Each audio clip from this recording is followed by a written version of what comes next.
Hello friends, soil academy में आपका स्वागत है। दोस्तों, पिछली वीडियो में हम लोगों ने जाना था प्राचीन विश्व की जो सभ्यताएं थी उनके बारे में डिटेल से जाना था। तो दोस्तों, उसी वीडियो में हम लोगों ने सिंधु घाटी सभ्यता के बारे में विस्तार से पढ़ लिया था।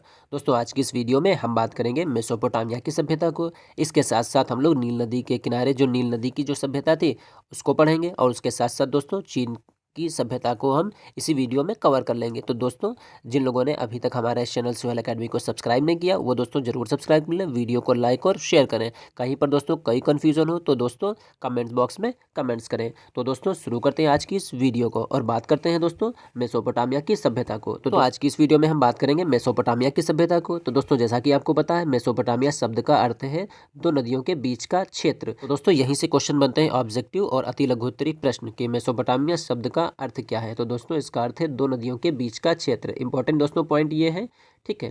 उसके बाद यूनानी भाषा में मेसोपोटामिया शब्द का अर्थ है जल का मध्य क्षेत्र, यानी जल के जो बीच का क्षेत्र होता है वो मेसोपोटामिया उसको कहते हैं, ठीक है। ये यूनानी भाषा में है, ठीक। ये सभ्यता इराक के दजला और फरात दो नदियों के मध्य के क्षेत्र में विकसित हुई थी।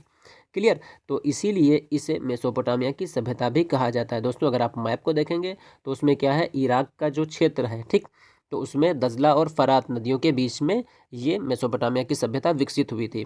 तो दोस्तों क्या हुआ इसमें, इसमें तीन सभ्यताएं हैं, ठीक। इन तीनों को मिलाकर ही मेसोपोटामिया की सभ्यता कहा गया, यानी यहाँ पर तीन सभ्यताओं का विकास हुआ। तो इसमें नंबर 1 पर हम देखते हैं सुमेरिया की सभ्यता, नंबर 2 पर हम देखते हैं असीरिया की सभ्यता, नंबर 3 पर हम देखते हैं बेबीलोनिया की सभ्यता। क्लियर। तो दोस्तों आपको बताते चलें कि ये जो प्राचीन विश्व की जो सभ्यताएं हैं इनको आप लोगों ने 6 क्लास और 9th क्लास में ज़रूर पढ़ा होगा, ठीक है। आगे देखते हैं दोस्तों यहाँ पे सुमेरिया की सभ्यता को। तो दोस्तों, सुमेरिया की सभ्यता का विकास मेसोपोटामिया में सबसे पहले हुआ, ठीक, यानी ये मेसोपोटामिया की सबसे पहले की सभ्यता थी। ये क्षेत्र बहुत उपजाऊ था, इसलिए इसे उपजाऊ क्रिसेंट भी कहा जाता है। इस सभ्यता की जो राजधानी थी दोस्तों वो सुमेर थी। सुमेरियन सभ्यता में धर्म का प्रभुत्व था। तो दोस्तों यहाँ पर देखते हैं इस सभ्यता की जो राजधानी थी सुमेर थी, तो इसीलिए इसे सुमेरिया की सभ्यता भी कहा जाता है, ये ध्यान रखिएगा, ठीक है। और यहाँ पर धर्म का जो प्रभुत्व था दोस्तों वो बहुत था। प्रत्येक नगर में एक मंदिर था, ठीक, तथा उस मंदिर का एक पुरोहित होता था, ठीक, यानी मेन आदमी जो होता था वो पुरोहित कहलाता था। पुरोहित को शासन व्यवस्था में प्रमुख स्थान दोस्तों प्राप्त था। ईसा से लगभग 300 ईसा पूर्व, ठीक है, सुमेरियन सभ्यता का दोस्तों यहाँ पर पतन हो जाता है, ठीक। जब सुमेरियन सभ्यता का पतन हो जाता है तो यहाँ पर आती है बेबीलोन की सभ्यता। तो उस बेबीलोन की सभ्यता को हम पढ़ लेते हैं। इसमें एक महान शासक हुआ हम्मुराबी, उसको आगे देखते हैं इसी में। तो अब यहाँ पर आता है बेबीलोन की सभ्यता के निवासी कौन थे। तो ये अरब के रेगिस्तान के घुमक्कड़ लोग थे, ठीक।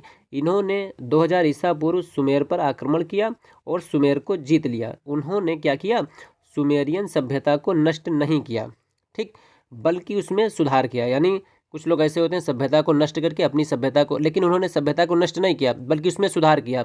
उन लोगों ने बेबीलोन को अपनी राजधानी बना लिया, इसीलिए इसे बेबीलोनिया की सभ्यता कहा जाता है, ठीक।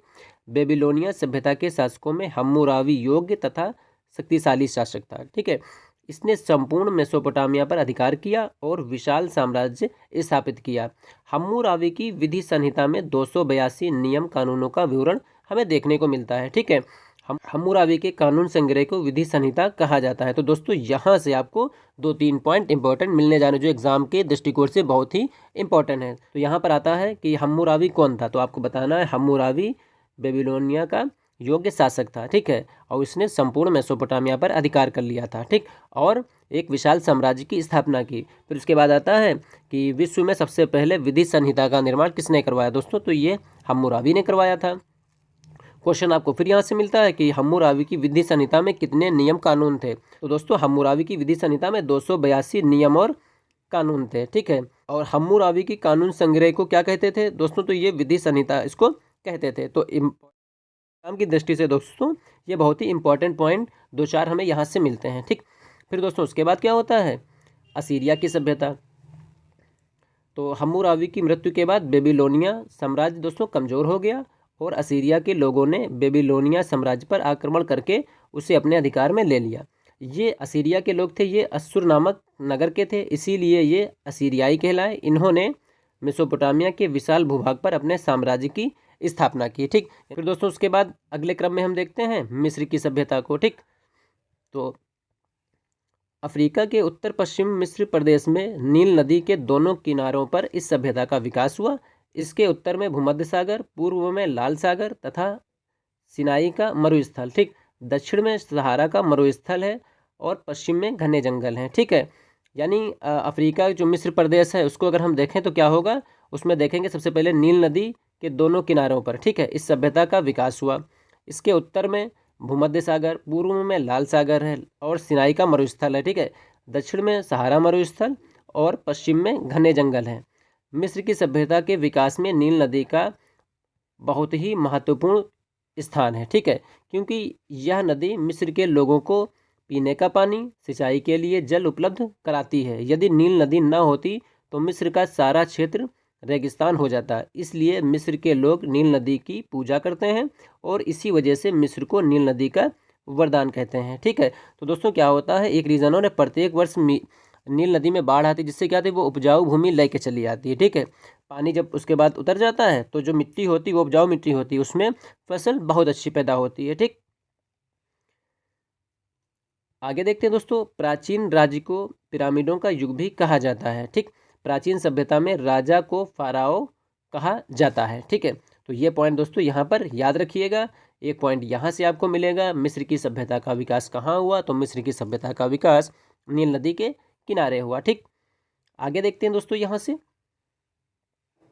इसकी विशेषताओं की हम अगर बात करें तो यहाँ पर सबसे पहले शासन व्यवस्था, तो शासन व्यवस्था निरंकुश थी, जिसका सर्वोच्च अधिकारी राजा यानी फाराओ था। यानी राजा को क्या कहते थे, फाराओ कहते थे। एग्जाम में क्वेश्चन बहुत आता है। ठीक है, ईश्वर के प्रतिनिधि के रूप में राजा को माना जाता था, यानी माना जाता था कि इस राजा जो है वो ईश्वर का प्रतिनिधि है।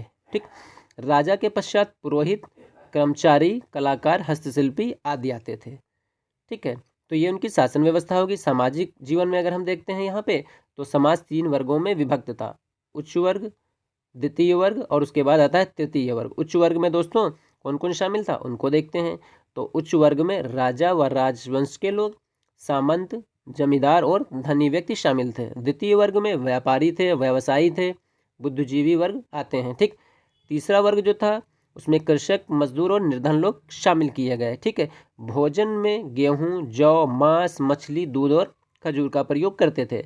स्त्रियों का समाज में पुरुषों के समान सम्मान यहाँ पे दोस्तों इनको भी मिला था, यानी स्त्रियों की दशा बहुत ही अच्छी थी यहाँ पे।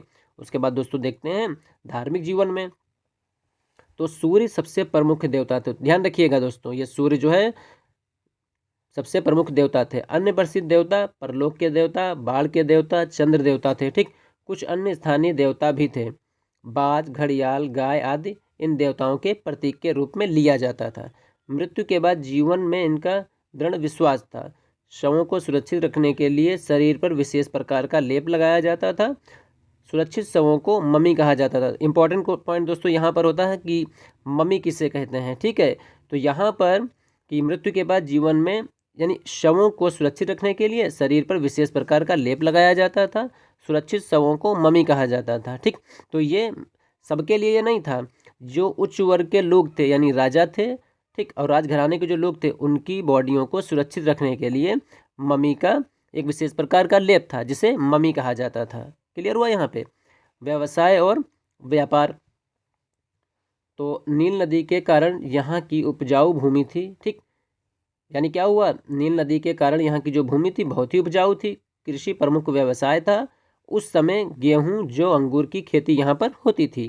गाय, बैल, भेड़ आदि पशुओं को ये लोग पालते थे और इनका जो व्यापार था वो भारत से होता था। भारत का मतलब उस समय भारत में कौन सी सभ्यता थी, तो वो थी सिंधु घाटी की सभ्यता। तो उनके साथ यहाँ पर इनका व्यापार चल रहा था। ठीक, मिस्र के पिरामिड दोस्तों सर्वश्रेष्ठ हैं। एग्जाम में बहुत क्वेश्चन आता है। और काहिरा के पास गीज़ा का महान पिरामिड है। अबू सिंबल का प्रसिद्ध मंदिर भी यहीं पर है। इसे उगते सूर्य का मंदिर भी कहा जाता है। तो दोस्तों ये डीएलएड के एग्ज़ाम में या कोई भी अन्य एग्जामों में ये बहुत महत्वपूर्ण पॉइंट बनकर सामने आते हैं। ठीक, उसके बाद दोस्तों यहाँ पर हम देखते हैं चीन की सभ्यता को। तो चीन की सभ्यता प्राचीन और महत्वपूर्ण सभ्यता है। इस सभ्यता का विकास हुआंगो नदी पर हुआ। सर्वप्रथम इसी क्षेत्र में ही चीनी सभ्यता का विकास हुआ था। चीन की सभ्यता का आधार दोस्तों कृषि था। कांगो नदी को पीली नदी भी कहा जाता है। चीनी शासक स्वयं को जनता का कल्याणकारक मानते थे। शिक्षा पर दोस्तों विशेष बल दिया जाता था। मनोरंजन के रूप में नृत्य और संगीत को महत्व दिया गया। रेशम के वस्त्रों का सर्वाधिक यहाँ पर प्रचलन था। दर्शन और शिक्षा में चीन सभ्यता उल्लेखनीय थी। उसके बाद प्रमुख दार्शनिक और शिक्षक लाओ त्से और कन्फ्यूशियस थे। ध्यान रखिएगा दोस्तों, एग्जाम में क्वेश्चन बहुत बनता है। चीन के प्रमुख दार्शनिक और शिक्षक का नाम बताइए, तो लाओ त्से तुंग और कन्फ्यूशियस आते हैं। ठीक है। भेदभाव और ऊंच नीच की भावना यहाँ पर नहीं थी। स्त्रियों को सम्मान प्राप्त था। तो दोस्तों एक चीज़ देखते हैं, प्राचीन सभ्यताओं को अगर हम देखते हैं, चाहे वो सिंधु घाटी की सभ्यता हो, चाहे मेसोपोटामिया की सभ्यता हो, चाहे वो नील नदी की सभ्यता हो, चाहे वो चीन की सभ्यता हो, यहाँ पर स्त्रियों को विशेष सम्मान प्राप्त था। ठीक है। फिर उसके बाद चीन की विशाल दीवार का निर्माण। ठीक, यहाँ पर क्या हुआ, चीन की विशाल दीवार वास्तुकला की उन्नति का प्रतीक है। इसका निर्माण शी हांगटी द्वारा करवाया गया। एग्जाम में क्वेश्चन आता है कि चीन की विशाल दीवार का निर्माण किसने करवाया, तो दोस्तों इसका निर्माण शी हांगटी ने करवाया था। चीन के लोगों का सबसे बड़ा देवता शांगटी था। ठीक, इसे स्वर्ग का देवता भी कहा जाता है। उसके बाद दोस्तों कागज, स्याही और छपाई का आविष्कार इन्होंने किया। कागजी मुद्रा, ताश, बारूद, कुतुबनुमा, भूकंप मापी यंत्र आदि का आविष्कारक दोस्तों चीन के द्वारा या चीनियों के द्वारा दोस्तों यहाँ पर किया गया। ठीक है। तो दोस्तों आज की इस वीडियो में हमने जाना मेसोपोटामिया की सभ्यता को, नील नदी की सभ्यता को, और उसके साथ साथ हमने जाना चीन की सभ्यता को। महत्वपूर्ण बिंदुओं को हमने जाना और महत्वपूर्ण जो प्रश्न एग्जाम में आते हैं उनको जाना। तो उम्मीद है दोस्तों वीडियो आपको जरूर पसंद आई होगी। दोस्तों अगर वीडियो पसंद आई हो तो वीडियो को लाइक करिए, अपने डीएलएड दोस्तों में जरूर शेयर करिए। तो जिन लोगों ने अभी तक हमारे चैनल सुहेल एकेडमी को सब्सक्राइब नहीं किया दोस्तों, तो वो जरूर सब्सक्राइब कर लें, बेल आइकन को प्रेस कर लें, जिससे हमारी वीडियो की नोटिफिकेशन आपको सबसे पहले मिले। मिलते हैं दोस्तों बहुत ही जल्द।